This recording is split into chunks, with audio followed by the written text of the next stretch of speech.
Emma Harrison wasn't sure what had drawn her to the nursing profession. Perhaps it was the desire to make a tangible difference in the lives of others. Or maybe it was the quiet moments of connection between patient and caregiver that filled her heart with purpose.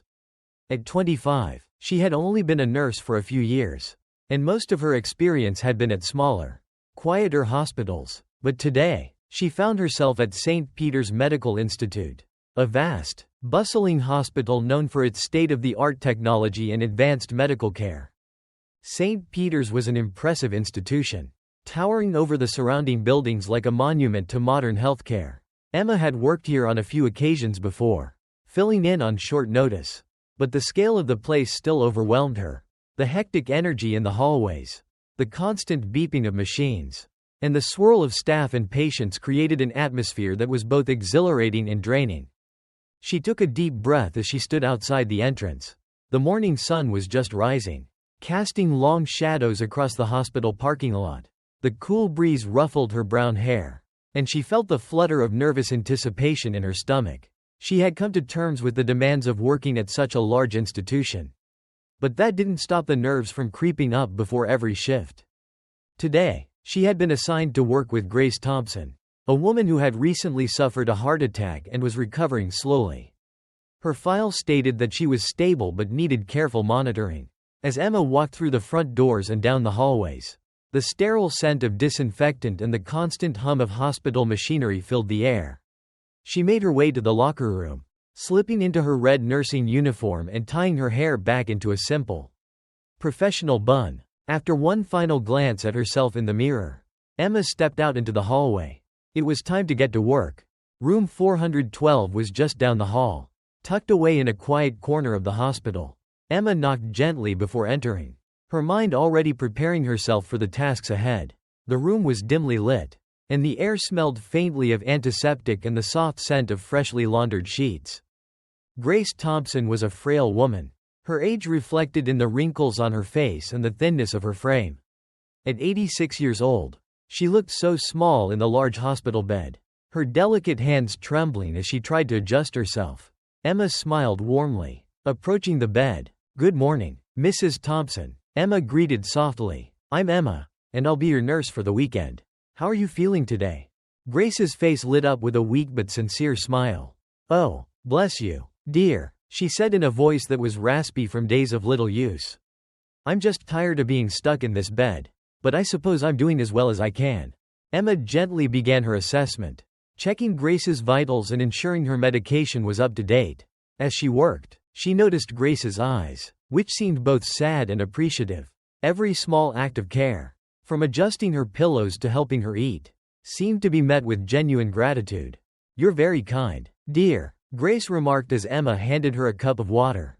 "Some of the other nurses rush so much, but you take your time. I appreciate that." Emma's heart swelled at the compliment, and she made a mental note to spend a little extra time with Grace during her shift.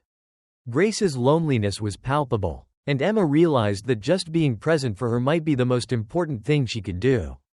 Emma's day continued in the usual whirlwind of activity, checking on patients, administering medications, coordinating with doctors, and handling emergencies. Yet, her mind kept drifting back to Grace. She couldn't shake the feeling that something was off. When Emma was finishing up a patient chart at the nurse's station, the sudden sound of an alert, sharp and insistent, cut through the usual noise. Her heart skipped a beat as she looked up and saw Grace's room number flashing on the monitor. Without a second thought, she grabbed the nearest chart and rushed down the hallway, her thoughts racing. Was Grace in pain? Had she fallen? Or was it something as simple as needing help to use the restroom? When Emma arrived at room 412, the sight before her was far worse than she could have imagined.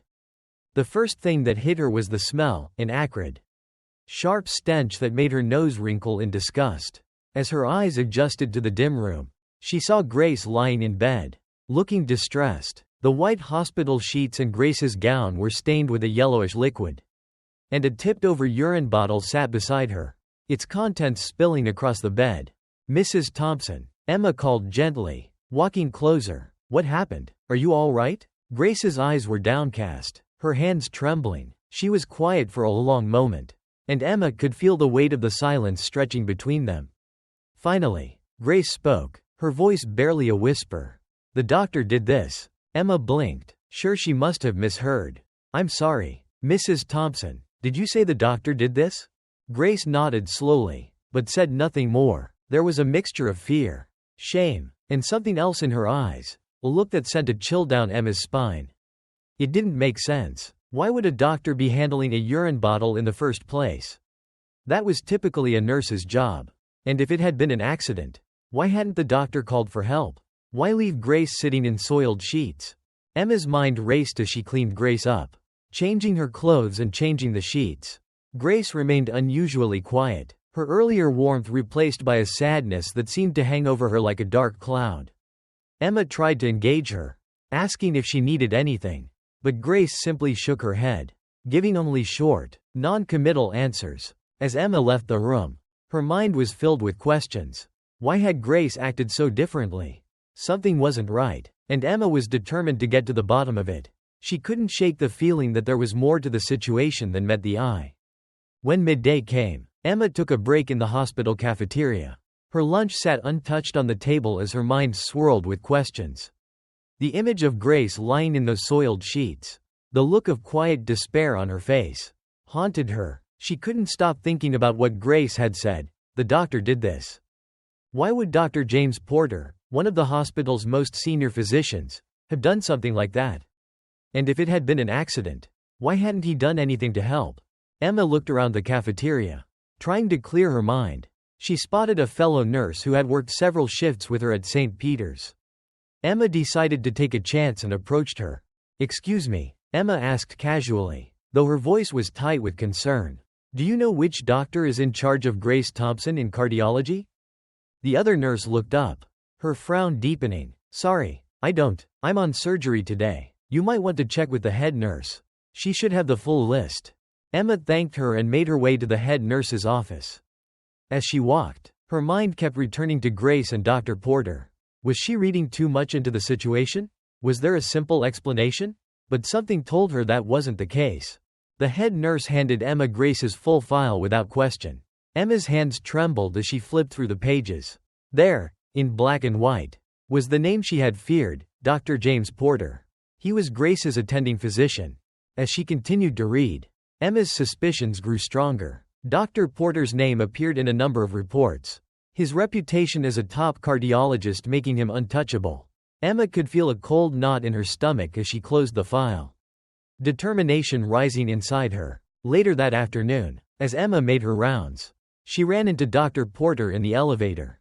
He was unassuming, almost too friendly, as he greeted her, but Emma could feel the tension in the air. Her mind was racing, torn between confronting him directly and staying professional.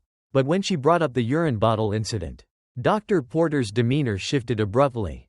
"Ah, yes," he said dismissively, cutting her off. "Mrs. Thompson probably dropped it herself and made up a story out of embarrassment. You know how elderly patients are."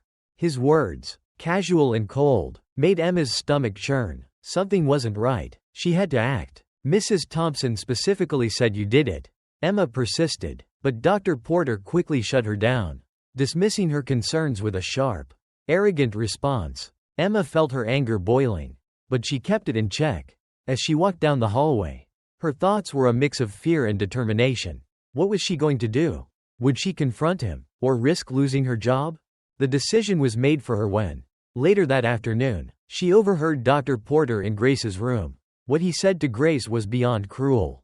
What Emma overheard made her blood run cold. Dr. Porter's words were laden with racial and ageist hate, speaking to Grace in a way that made Emma's fists clench with fury. It was clear that he had been abusing his power over Grace and likely others for some time. But how far did it go? Leona knew she had to do something, and she couldn't let fear stop her. What Dr. Porter had done was wrong, and it needed to be reported. The events that followed were life-changing for both Emma and Grace.